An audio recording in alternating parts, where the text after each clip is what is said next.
Welcome on this call, or if you're watching the video, whatever time of day it is, we're going to talk about protein. And I've got a good friend of mine up in Oxford in the UK. He's a scientist. He's been in nutrition well up to about 30 years. You can read all his fancy honors and titles and diplomas and things on there. So we're in for an interesting talk. Please hand over to you, Frank. Thanks very much, Chris. I'll pay you later. So we're going to talk. The topic is your protein killing you? And you'll see why that is the topic. So we just do a little bit. We've got to do a little bit of admin before we go anywhere. So let's see. I have to have the disclaimer. So you're quite right, Chris. More than 30 years of nutrition expertise and experience. I have a scientific background, and the nutritional background and experience is because of things that personally happened to me and my children and family. And being a scientist, I can read scientific papers and abstracts and that sort of thing. I can make sense of things. But please notice I'm not a medical doctor, and I'm not a substitute for professional medical advice. If you have any health challenges, you should always consult your healthcare professional before making any changes. And particularly if you have blood sugar levels that are out of control and metabolic syndrome and those sorts of things, because they can make significant changes. So it's about asking your medical practitioner what food you should or shouldn't be eating. So I encourage you to stay curious, seek personalized guidance, and use critical thinking for your informed choices. You know, one of the companies, let me just say, when my daughter Kirsty was 1 year old and she had double pneumonia, and it wasn't great. I started looking around for companies and for alternatives. And, you can use, the more questions I asked, for one company in particular, eventually the chief executive eventually told me to, stop asking bleeping questions, just buy the bleeping product or bleep off. And I found a company that the more questions I asked, the more they pointed me to the scientific evidence. So that's what I mean about stay curious, asking questions, and those sorts of things. You want to make sure you do that. All right. So having said that, of course, we don't sell cures, right? I don't believe in a silver bullet, and we don't believe there are any. That's the key thing. There is one wonder cure, and that is the body that's designed to heal itself if we give it the right conditions. And one of my purposes in life is to educate people, teach people to bring about a healing condition. And that's what this is about this evening. Hopefully you will learn a little bit more how to stop protein that you're taking from killing you. All right, in this talk, what are we going to be doing? We'll be looking at why, what, and the benefits. I've combined those three things together. They're sort of the same thing. We'll look at caveat emptor, which is just fancy Latin for buyer beware. All right. If you're not careful, your protein can most definitely bite you in the backside, but bite you in other places as well that you don't want to be bitten. And then we look at the best sources, and then also how much. And I think I may well have swapped those around. I'm not sure. But that's the basis of what we'll be looking at. So why protein? Well, first of all, protein helps to burn fat. It supports muscle recovery. It promotes satiety. That means it keeps you fuller for longer. It helps to stabilize blood sugar levels. Fancy that. And then, of course, it also helps to reduce cravings for sugar and other rubbish that we know we shouldn't eat, but we can't stop ourselves. So again, to continue on that vein, stabilizing blood sugar levels. Let's have a look. Here are some tips if you want to balance your blood sugar levels. Now, it's number 80 there is actually what they do across the pond. That's more like around about 4.5 or 5. So what you want to do is you want to make sure you're eating between 30 and 50 grams of protein in each meal. You want to eat at least 15 to 20 grams of healthy fats. Drink 1 to 2 tablespoons of apple cider vinegar or lemon juice. I'm not happy with meals. It should be at least 20 minutes before meals, or if it's part of your salad dressing, that's going to be okay. But this whole thing, I don't know where people have got this whole thing about drinking with meals. The worst thing you can do if you want your body to digest protein, the worst thing you can do is drink with your meal. Make a habit of that. Of course, the other thing is go for a walk after meals. That's the best thing you can do to balance your blood sugar. So we're taking a bit of a sideways thing, a segue here, as they call it, just because this is so important. Of course, you want to avoid processed carbs and naked carbs. Now, naked carbs are high carb foods that haven't got much fiber, protein, or fat. You want to eat protein and fiber-rich foods before you eat the carbs. And if you want to know more about which order to eat things in, then there is a whole talk on that as well. So you also want to have 1 tablespoon or 1 teaspoon of MCT oil. That's just fancy for something like coconut oil, medium chain triglycerides. Okay, whether you've got olive oil or coconut oil on your salads, that's much better than these shop salad dressings. All right, so the benefits we've mentioned are blood sugar stability. Why is that important? Well, for energy and cognitive ability. Have you ever met somebody that's just got brain fog all the time? That's probably because their blood sugar isn't stable and they don't have energy either. They're on this roller coaster ride, so that's not so great. The great thing is the benefits of protein. High protein foods are naturally lower in the glycemic index. And then combining protein with carbs is better. I mentioned that already. And of course, there was an article in 2003 in a journal, a peer-reviewed journal, that they said it may support blood sugar balance. Of course, they can't say it will, but it definitely supports blood sugar balance. So a little bit more detail about one of the other benefits, reducing cravings. So you're less likely to reach for the unhealthy or the sugary foods. Doesn't mean you're not going to. If you want to top tip here, if you feel like reaching for that donut or that Mars bar or whatever it is, you know who you are. If you've got a sweet tooth, top tip is to say, I'll have that later. Let me drink some water now. I will have that later. Also reduces the risk of weight gain, obesity, inflammation, and chronic disease. So protein, now we're talking about good quality protein, because you can eat bad quality protein that will cause you to gain weight and create lots of inflammation and chronic disease. As we said before, it supports the feeling of fullness and healthy blood sugar levels, and they both help to reduce the craving. So the next slide will have a little bit about sugar addiction. It's a perpetual cycle, and this is the way it works. You eat sugar, you like it, you crave it, it has addictive properties. Next thing, your blood sugar levels spike up, dopamine is released, that's the feel happy drug, and that equals addiction. You get mass insulin secreted to drop the blood sugar levels. Your blood sugar levels fall rapidly, and then that causes immediate fat storage, and your body craves a lot of sugar high. In fact, because it's fat storage, it's not getting into your cells. The cells send a message to your body: eat, we're hungry, we don't have enough food, and you get all those hunger cravings, and that keeps on going, and the cycle is repeated. So that's a very pernicious cycle that you want to break. You can break with good quality proteins. So what are the benefits of protein? Well, let's have a look, shall we? There we go. Building muscle. Protein, of course, builds muscle, so it improves mood and mental health, supports a healthy heart, of course, cognitive and brain health, reduces inflammation if you're having good quality protein. It supports healthy bones, boosts your immune system, improves fat burning, which is great, and also reduces chronic disease risk.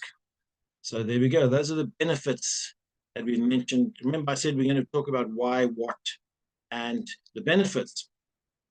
Again, what's the problem? Well, your body can't store them. So every day you have to take additional protein so that you can actually renew them and keep on doing repairing and whatever you need to do. There are 9 essential ones that your body can't make. You have to get them in your diet. And we'll look at those in a little more detail briefly. There they are. 1, 2, 3, 4, 5, 6, 7, 8, 9. Histidine, isoleucine, leucine, lysine, methionine, phenylalanine, threonine, tryptophan, and valine. Those are the 9 essential ones that your body cannot make. You have to get them in your diet. Right. So, and they essentially, like we said, they're long chains of amino acids, and they have a unique shape and function.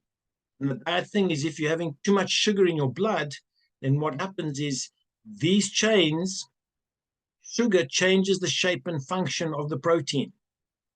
So the protein, if your protein was going to repair a cell or give you lovely, shiny hair, if it's glycosylated or whatever, if the sugars change its function, it's not going to go there. It may even not be able to function at all, which is really, really crazy.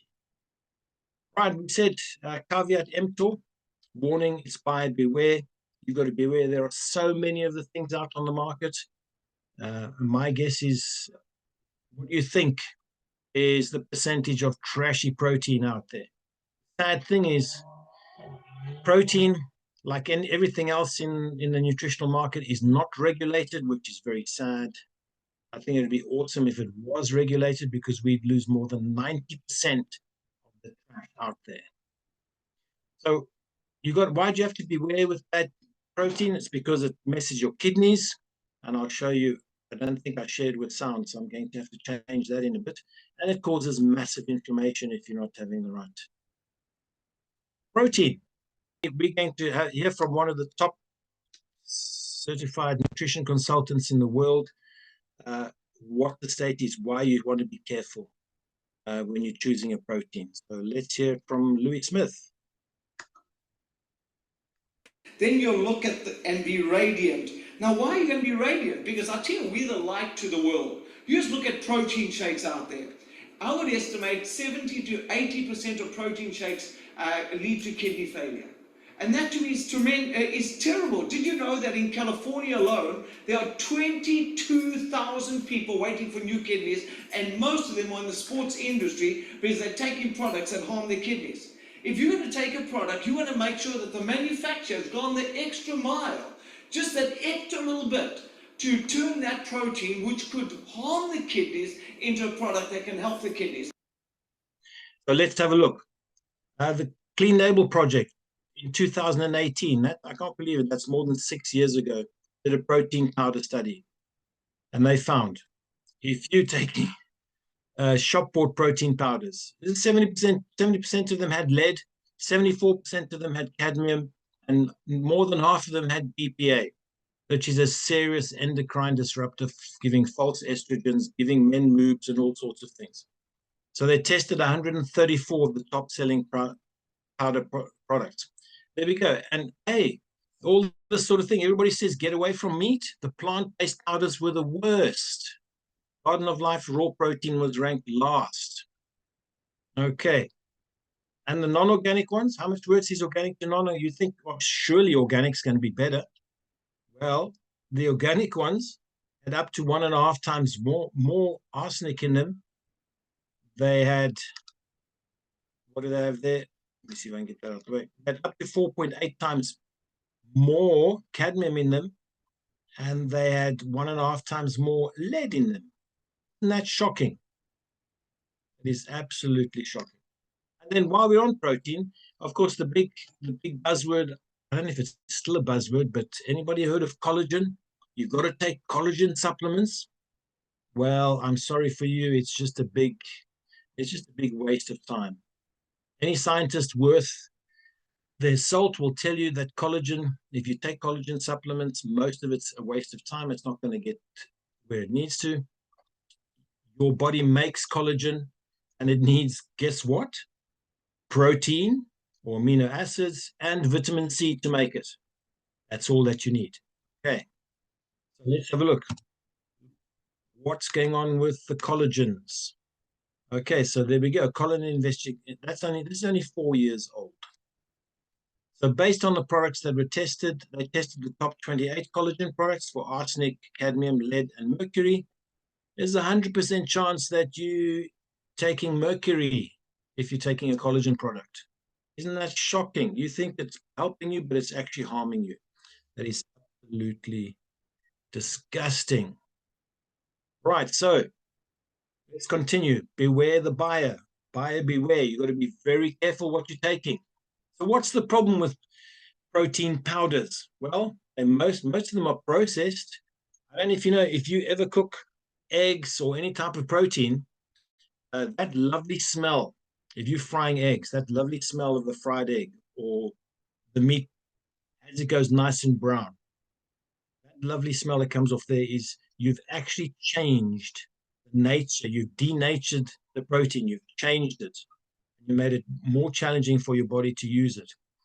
Now, in that processing, if you don't process protein at room temperature, then they contain toxic denatured protein.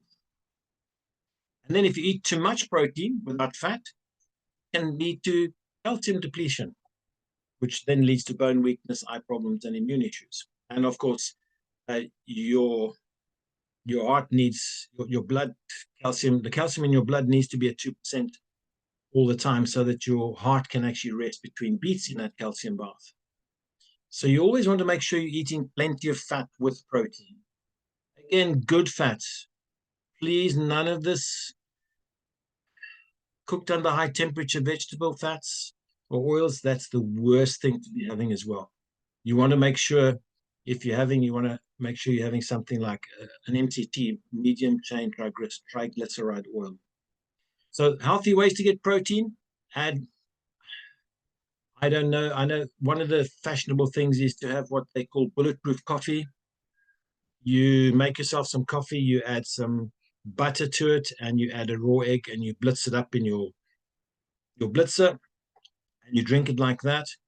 It actually tastes, it doesn't sound that great, but it actually tastes pretty good, and it's pretty healthy for you as well if you're on a low carb, low sugar, fairly high fat diet. Almond butter is great. Please ditch the peanut butter. And if you have blood sugar problems, also ditch the almond, not the almond butter, the cashew butter. That's not great if you've got trying to balance your blood sugars.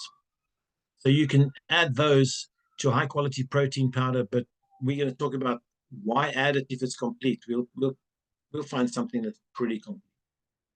The next point, pureed soups made from bone broth.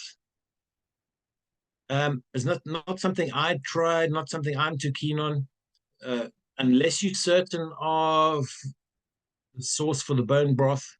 It's completely grass-fed and all that sort of thing, and antibiotic-free. Then you're just going to be getting all that other nonsense with it. Pasture-raised meats and dairy, wild-caught fish, wild sockeye salmon. You need to be careful. In a lot of the UK stores, I don't know what it's like around the world, but a lot of the UK stores, they've got responsibly sourced. That just means they're in a farm and they're swimming around in each other's excrement and that sort of thing, which is not healthy for them. And then other healthy ways, nuts, avocado, and coconut. And nuts are a little bit more of a challenge. Then the protein is not that readily available. That's some healthy ways to get protein. So we're still on buyer beware. Let's have a look. So what's the industry? What do you think the industry standard is? 9 amino acids, 20 amino acids, 22 amino acids? Well, let's have a look. Here are the essential amino acids, the ones that your body can't synthesize. You have to get them in your diet. There we are. We mentioned them, okay? And these 3 are the BCAAs that a lot of bodybuilders like to use. So you see, they're only getting 3. And if you count these all up, yeah, I'm sorry, they're only 20. This is the industry standard. The top, the Rolls Royce of the industry worldwide is 20 amino acids. But surely, and they even have a misnomer, they call it, when something's got all 9 of the essentials, they call it a complete protein. I don't know if you know anything about maths or numbers. If something's short of something else, it can't be complete. You know, if you're making a sandwich and you only got 1 slice of bread, it can't be a complete sandwich. You need 2 slices of bread to make a proper sandwich. I don't know. Maybe I'm wrong. I don't know. but that's just me. All right, so let's have a look then. If you want to choose a good supplement, never mind a good protein, you want to make sure it's made from human natural whole foods. You want to make sure it's produced under a pharmaceutical license. Why is that important? You know, if you buy antibiotic over the counter from a pharmacy, what's on the label is in the product. Otherwise, there is big trouble for the supplier or manufacturer. Okay? And nobody, no health company has to produce under pharmaceutical license. There are very few that actually choose to do that. You want to make sure that whatever the company selling you has been shown in third-party human clinical trials that it actually benefits you and doesn't hurt you. You don't want any of these food companies doing clinical trials because there's a conflict of interest. And then you also want to make sure it's published in peer-reviewed publications. Right. So here's the criteria for a quality protein. And we're going to find, you want to make sure it's got a seal of accountability. This is one in Europe, USDA organic. There's another quality assurance. There are a whole bunch wherever you are. If you need some more, you can speak to the person who shared this with you. They can put you in with or give you the other additional ones. And then this one is the top of the range. This one is the Scientific Advisory Board. That is the ultimate seal of accountability. So accountable that the founder of the company actually said, hey, I'd like you guys to develop a particular product. And they said a number of times, he asked that a number of times, and they told him, there's no scientific evidence of any benefit of people using that. We see no point in doing that unless the scientific evidence says we should. Here we talk about most proteins damage your kidneys. You want to make sure it's a multi-enzyme blend. You want to make sure the protein is partially digested at room temperature using enzymes. So soft on the digestive system, easy on the digestion, that even month-old babies, if they can't get milk, that can actually be used to feed them. You want to make sure there's at least 5 grams of whole food fiber. That's to avoid those spikes, and you want to make sure it's got all types of the fiber. The fiber for absorbing the sugars, the cholesterol, soaking up fat, excess cholesterol, the fiber for helping your microbiome in your gut to grow and feed on that, and then also the fiber to make sure that nothing's stuck in there and is getting out as quickly as possible. Glycemic response control, you want to make sure, again, that it's not spiking your blood sugar. And here we go. Remember we said the industry standard is 9 or 20? Here we go. What? 22 amino acids? You're joking. And all the scientists I've spoken to always tell me 22 is complete. But this is biologically complete. Why take something with 9 or 20 when you can have something with all 22, save your body the effort, and it just has to use them. And then, of course, the other thing, make sure it's got 25 essential vitamins and minerals, again, from whole human food, not synthetically made in a laboratory. Okay, so protein shake is amazing. It has no artificial sweeteners, flavors, colors. There's no hydrogenated fats or trans fats, loads of things. It's safe for the kidneys. It's gluten-free. A lot of people, because it's made from soy, whey, and dairy protein, a lot of people say, but I'm allergic to dairy. I can't take it. I'm lactose intolerant. A lot of people can actually take it because 90% lactose free.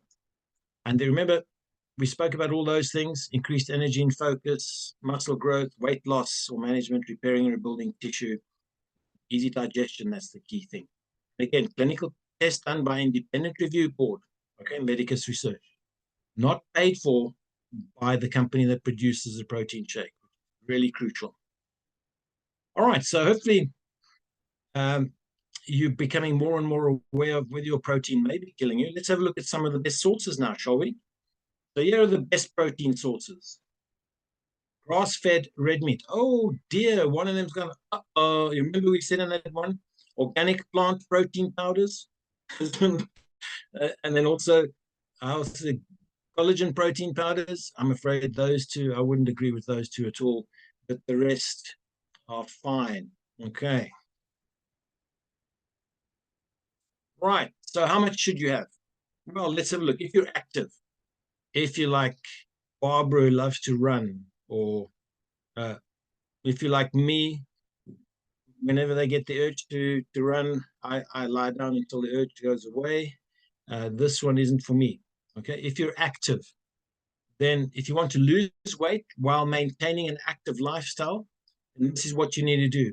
Have between 1 to 1.5 grams of protein per kilogram of body weight.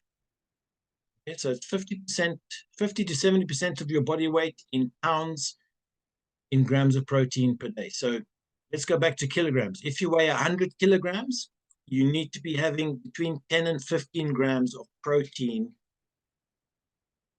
if you want to lose weight while maintaining an active lifestyle.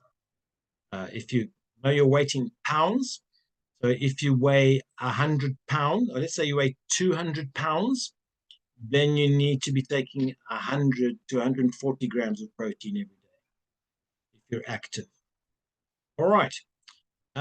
What about if you step it up and you do even more running, like some people we know? If you're really into doing Ironman and marathon and those sorts of things, if you want to build muscle during an intense workout regimen, then what you need is 1.5 to 2 grams of protein. You see the increase per kilogram of body weight. That's a great target. So you need 80 to 90% of grams per body weight in pounds. All right. So again, if you weigh 100 kilograms, then you're going to need to take about 200 grams of protein. That's the upper limit. Great target. 200 grams of protein per day. Right. So what if you, like me, couch potato, not that interested in running very much or doing that sort of thing? You try not to overexert yourself. You've done enough overexertion in your past years. What would you need? Well, if you're mostly sedentary and you do no form of serious exercise except now and then when the household emergencies arrive, or you've got to pick the grandkids up or something like that, you need 0.8 to 1 gram of protein per kilogram. But for me, I only need 100 grams of protein if I weigh 100 kilograms. Okay.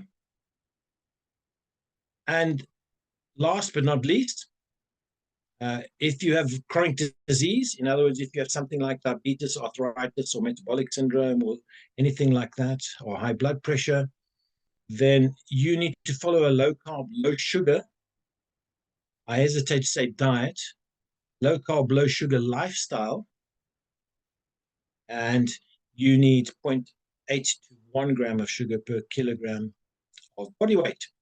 All right. So we've raced through all that. Just a couple of final thoughts before we finish off. Let's have a look, shall we? Protein is the necessary building block of human health. It is critically important for your muscle health, for muscle recovery, for fat burning, to improve your lean body tissue, to stabilize blood sugar levels, to reduce cravings, supporting that feeling of fullness, and many other areas of your health. So make sure you get enough protein from the right food sources, because that's critical to your health. Okay, hopefully I've given you some food for thought. So let me help. Let's connect you and help you to bring about a healing condition in your life. If somebody shared this video with you, then do them a favor. When they get back to you, tell them, yes, it's for me, or thanks for that information, very useful, but not for me. Thank you very much. Either a yes or a no will be really great. They connect with you again. So there we go. May you enjoy good health, and may all go well with you. And if you have any questions and you want to contact me, feel free to do so. My number and my email address are there. That's all. Thank you very much.